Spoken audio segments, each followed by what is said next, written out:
అందరికీ నమస్కారం అండి. ఈరోజు నేను మీకు మే నెల 2026 ఇందులో ఈరోజు అమావాస్య, పైగా శనివారం. ఈ మే నెల 16 అమావాస్య నాడు, ఈ శనివారం నాడున మీకు ఊహించకుండానే సాయంత్రం ఒక బంధం మళ్ళీ కలిసేటువంటి అవకాశాలు మీకు కనపడుతున్నాయి. మరి ఆ బంధం అనేది ఈ విధంగా రాబోతుందనంటే మీరు ఖచ్చితంగా ఆశ్చర్యపోక తప్పదు. ప్రకృతిలో ప్రతి ఒక్క మార్పుకి మన జీవితం పైనే ప్రభావం చూపిస్తుంది. ముఖ్యంగా మిథున రాశి వారికి ఈ 2026 మే నెలలోనే అత్యంత కీలకమైనది. ఈ శనివారం వచ్చేసరికి అమావాస్య సామాన్యమైనటువంటిది కాదు. ఒకవైపు శనివారం, మరొక వైపు అమావాస్య. దీన్నే శని అమావాస్యగా కూడా పరిగణిస్తారు. మిథున రాశి వారు సాధారణంగానే దుస్వభావం కలిగిన వారు. కానీ ఈ సమయంలో వీరి ఆలోచనలు చాలా స్పష్టంగా రాబోతున్నాయి. విడిపోయినటువంటి బంధాలు మళ్ళీ కలవబోతుంది. గ్రహాలు మీకు అనుకూలంగా ఉన్నాయా అనేది పూర్తి ప్రయాణంలో ఈ వీడియోలో మీకు వివరంగా నేనైతే చెప్తాను. కాబట్టి మీరైతే ఎక్కడా కూడా స్కిప్ చేయొద్దు. కొంచెం ప్రశాంతంగా చూడండి. ఎందుకంటే ఈరోజు సాయంత్రం 6 గంటల తర్వాత మీ జీవితంలో భావోద్వేగమైనటువంటి సంఘటనలు జరిగేటువంటి అవకాశాలు కూడా కనిపిస్తున్నాయి. మరి చాలా రోజులుగా దూరంగా ఉన్నటువంటి వ్యక్తులు, ఆ స్త్రీ కానీ, పురుషుడు కానీ మళ్ళీ మీతో మాట్లాడే ప్రయత్నం ఉన్నాయి, సూచనలు ఉన్నాయని కనబడుతుంది. కాబట్టి మరి మీరైతే ఈ వీడియోని ఎక్కడా కూడా స్కిప్ చేయొద్దు. కొంచెం ప్రశాంతంగా, వివరంగా చూడండి. అప్పుడే నేను మీకేం చెప్తున్నానో క్లియర్‌గా అర్థమవుతుంది. మరి మిథున రాశికి అధిపతి బుధుడు. బుధుడు మీకు చాలా మీరు మీరు తెలివైన వారు. చమత్కారులుగా నిలబడతారు. కానీ మరి బుధ ప్రభావం అనేది ఏంటంటే ఏ పరిస్థితికైనా సరే త్వరగా అలవాటు పడుతుంది.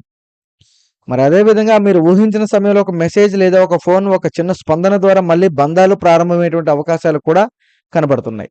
ఆ బంధాలలో ముఖ్యంగా పాత స్నేహం కావచ్చు, పాత ప్రేమ కావచ్చు, కుటుంబంలో దూరమైనటువంటి వ్యక్తులు కూడా కావచ్చు. మరి అవన్నీ ఉన్నప్పుడు మనకు ఒక్కొక్కసారి ఊహించకుండానే కొన్ని కొన్ని చికాకులు, కొన్ని కొన్ని మంచి చెడులనేవి జరుగుతూనే ఉంటాయి. ఎందుకంటే మీకు ప్రతి విషయంలో తెలుసుకోవాలనే కుతూహలం ఎక్కువ. మాటలు ఎవరైనా ఆకట్టుకోగలరు మాటలతోటి. కానీ ఒకసారి మీ మనసు 2గా చీలిపోతుంది. ఒకటి పాత జ్ఞాపకాలు పట్టుకుంటే, ఇంకొకటి భవిష్యత్తు వైపు పరిగెడుతూ ఉంటుంది. మరి గత కొన్ని రోజులుగా చూస్తే మనం గనక చూసినట్లుగైతే ఏ పనులనుకున్నా సరే, ఎటు వెళ్ళాలనుకున్నా సరే అన్నీ కూడా చికాకులు, ఇబ్బందుల్లోకి వెళ్తూనే ఉన్నాయి. మరి ప్రతి ఒక్క సంఘటనలు కూడా మీరొక మానసికంగా సంఘర్షణలకు లోనవుతున్నారు. ఎవరో మిమ్మల్ని మిస్ అవుతున్నట్టుగా భావన మిమ్మల్ని వెంటాడుతుంది. ఈ మే నెలలోనే ముఖ్యంగా చూస్తే మీ రాశి చక్రం గనక గమనిస్తే బుధాదిత్య యోగం అనేది మీ రాశికి అధిపతి అయినటువంటి బుధుడు సూర్యునితో కలిసి ఉండటం వలన ఈ యొక్క ఆత్మవిశ్వాసం పెరుగుతుంది. మరి ఈ శనివారం అమావాస్య కావడంతోటి శనిదేవుడు మీకు అనుగ్రహం మీకోసం చేసేటువంటి ప్రయత్నాలు ఫలిస్తాయి. ముఖ్యంగా కర్మస్థానంలో ఉన్నటువంటి మార్పులు బలంగా కూడా నిలబడేటువంటి అవకాశాలు కూడా ఉన్నాయి.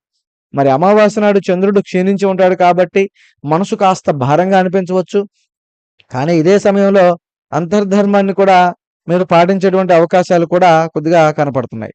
ఇది ముఖ్యంగా చూస్తే ఈ బంధాలు కలవడానికి గల ముఖ్యంగా ఇటువంటి విషయాలేంటంటే, ఇటీవల మీ మనసు చాలా ఖాళీగా ఫీల్ అవుతుంది. మళ్ళీ ఆ వ్యక్తి వస్తే బాగుండు, వాళ్ళతో మాట్లాడితే బాగుండు, వాళ్ళు మన లైఫ్‌లో ఉంటే బాగుంటుందన్నటువంటి ఆలోచన అనేది మీకు మరింత ఉపయోగకరంగా కూడా మారుతుంది. ఎందుకంటే మరి మీరు ఎదురు చూస్తున్నటువంటి ఆ బంధం మళ్ళీ మీకు దరిచేరే అవకాశాలు బలంగా ఉన్నాయంటే ఉన్నాయి మిత్రమా. అసలు గ్రహాల సంచారం వలన పాత వ్యక్తులు మళ్ళీ మీ జీవితంలోకి ప్రవేశించేటువంటి సూచనలు చాలా బలంగా కనపడుతున్నాయి. ఇది కేవలం యాదృచ్ఛికం కాదు. ఒక కర్మిక్ కనెక్షన్ అని కూడా అనుకోవచ్చు. ఎందుకంటే మరి కొంతమంది మిథున రాశి వారి మనసు అనుకున్న స్థితిలో కూడా కనిపిస్తుంటది. రోజు గ్రహాల యొక్క అనుకూలతల వలన మరి ఇక్కడ మీరు జాగ్రత్తగా ఉండాల్సినటువంటి సమయం, ప్రతి తిరిగి వచ్చేటువంటి వ్యక్తి శాశ్వతంగా ఉండాలని అనుకోవద్దు. కొంతమంది కేవలం ఒంటరితనం వల్ల మళ్ళీ మాట్లాడే ప్రయత్నం కూడా చేయవచ్చు. అందుకే ఈరోజు భావోద్వేగంగా వెంటనే నిర్ణయాలు తీసుకోకండి. పాత బాధలు వెంటనే మర్చిపోండి. కానీ మంచి మనసుతో మాట్లాడండి. ముఖ్యంగా ఈ రోజున ఆకుపచ్చ రంగు మీకు అదృష్టాన్ని కలుగజేసేటువంటి సూచనలైతే ఉన్నాయి. మరి సాయంత్రం సమయంలో ఒక దీపాన్ని వెలిగించి, ముఖ్యంగా మీరైతే ఓం శ్రీం క్లీం నమః అనే మంత్రాన్ని కూడా ప్రతిరోజు పఠించాలి. దానికంటే ముందుగా మీకు లాస్ట్‌లో చిన్న పరిహారం నేనైతే వివరంగా చెప్తాను. ఆ పరిహారానికి వినే ముందుగా ఈ రోజున వాళ్ళెందుకు కలుస్తున్నారు? మరి ముఖ్యంగా అది మంచి జరుగుతుందా? లేదా జాగ్రత్త ఏమైనా ఉందా అంటే ఇప్పుడు మీకు వివరంగా చెప్తాను. కొంచెం జాగ్రత్తగా వినండి. మిథున రాశి వారికి ఖచ్చితంగా ఒక షరతయితే ఉంది. గతంలో జరిగినటువంటి తప్పులను మళ్ళీ చేయకూడదు. కలయిక మంచిదే. మరి ఈ కలయిక మీకు మానసిక ప్రశాంతతను, పాత చేదు జ్ఞాపకాల నుండి కూడా విముక్తినిస్తుందంటే మీరు నమ్మాలి. మరి అదే విధంగా ఎప్పటికప్పుడు జరిగినటువంటి విషయాలనేవి మీరెప్పుడూ వదిలేసేయాలి. ప్రెజెంట్ ఏం జరుగుతుంది? ప్రెజెంట్ ఏమవుతుందనేది మాత్రమే మనకి అవసరం కానీ, పూర్తిగా అసలు ఏమవుతుంది? ఎలా ఉంటుందనేది మనకు అనవసరం. కాబట్టి వాళ్ళు వచ్చేవాళ్ళు మనకి మంచిగా ఉంటున్నారా? లేదా మనల్ని ఏమైనా కావాలని ఇబ్బంది కలిగిస్తున్నారా? మనకి ప్రశాంతత లేకుండా చేయాలనుకుంటున్నారా? లేతే వాళ్ళు నిజంగానే మన దగ్గరకొస్తున్నారా? లేదా కావాలని మనల్ని ఇబ్బంది కలిగించడానికి చేస్తున్నారా? అనేది కూడా మీరు ప్రశాంతంగా ఆలోచించేటువంటి అవకాశాలైతే ఉన్నాయి. మరి పాత జ్ఞాపకాలను మళ్ళీ తవ్వుకోవడం వలన మీకే పెద్ద నష్టాలైతే వస్తాయని నా ఉద్దేశం. ఎందుకంటే జ్ఞాపకాలనేవి పోయి మళ్ళా మనకు కొత్త అవకాశాలు దక్కడమే మనకు మరింత శ్రేష్టం. మరి ఈ రోజున బంధం గనక కలిసిన వెంటనే అతిగా స్పందించకండి. నిలకడగా వ్యవహరించండి.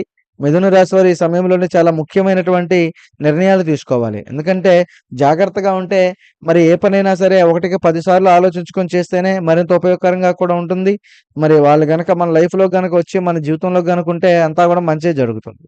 మరి ముఖ్యంగా ఈ మంచి మరియు చెడులకు మధ్య చూస్తే మంచి విషయాలు ఏం జరుగుతున్నాయంటే ఆర్థిక లాభాలు, చిన్నపాటి లాభాలు చేకూరుతాయి.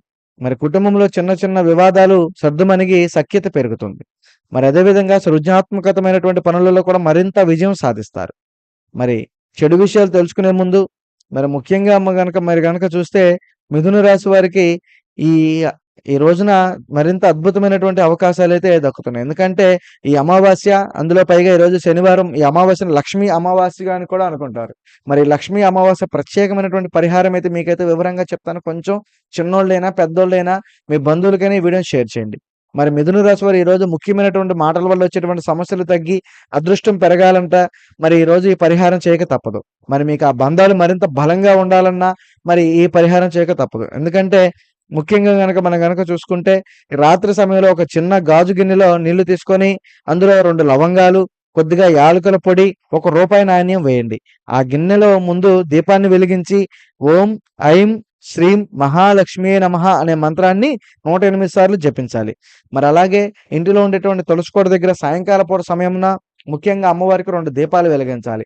ఆ దీపాలకి కొంచెం ముందుగా కొంచెం ఉప్పు కొంచెము బియ్యపు పిండి లేదా బియ్యపు గింజలు అలా అక్కడ వేసి ఆ అమ్మవారికి మీరు తులసి మాతకి మీరు పూజ చేసుకుంటే మీ ఇంట్లో ఉండేటువంటి చెడు కర్మలు, చెడు దృష్టిలు, చెడు ఘోషలు అన్నీ తగ్గిపోయి మరి అదృష్టం మీకు పెరుగుతుంది. మీ మాటలకి విలువ పెరుగుతుంది. కొత్త కొత్త అవకాశాలొస్తాయి. వ్యాపారంలో లాభం వస్తుంది. కుటుంబంలో శాంతి కలుగుతుంది. మరి అనేక విధంగా మీకు మంచి జరుగుతుందని ఈ లక్ష్మీ అమావాస్య రోజున చేస్తే ఏ రాశి వారికైనా ఈ విషయం మాత్రం గుర్తుపెట్టుకోవాలి. పరిహారం కంటే ముఖ్యమైనటువంటి భక్తి ఇంపార్టెంటు. మరియు ప్రశాంతమైనటువంటి మనసు చేసేటువంటి ప్రార్థనలు కూడా దైవానుగ్రహాన్ని తప్పకుండా విశ్వసిస్తుంటాయి. కాబట్టి మిత్రమా కుదిరితే ఖచ్చితంగా ఈ అమావాస్య నాడు శనివారం కనుక నల్ల నువ్వులు కలిపినటువంటి నీటిని చెట్టు మొదట్లో పోయండి. వీలైతే పేదవారికి ఆహారం అందించండి. ఓం నమఃశివాయ అనే మంత్రాన్ని కూడా జపిస్తే మీకు మరింత ఉపయోగకరంగా కూడా ఉంటుందని నా మనసు చెప్తుంది. మరి ముఖ్యంగా మిథున రాశి వారికి ఈ నెలలో ఒక కొత్త ఆరంభము, పాత బంధాలు కలిసినప్పుడు వాటిని గౌరవించండి. గ్రహాలు మీకు తోడుగా ఉంటున్నాయి. మరి మీరు మనసు చెప్పేటువంటి మాట వింటే అంతా శుభమే జరుగుతుందని మనస్ఫూర్తిగా చెప్పడం జరుగుతుంది. ఇక గుర్తుంచుకోండి మిత్రమా, మిథున రాశి వారు కొన్ని బంధాలు దూరమైతే విధి మళ్ళీ మిమ్మల్ని కలపాలని నిర్ణయిస్తే అవి మీకు తిరిగి మళ్ళీ మీ జీవితంలో కూడా వస్తాయి. ఇలా చేయడం వల్ల సంబంధాలు మళ్ళీ మంచిగా ఉండి మీ జీవితం మరింత ఉపయోగకరంగా కూడా మారుతుంది. ఈ వీడియో గనక నచ్చితే లైక్ చేయండి, షేర్ చేయండి, సబ్స్క్రైబ్ చేయండి మా ఛానల్. మరో వీడియోతో మళ్ళీ కలుద్దాం. స్వస్తి.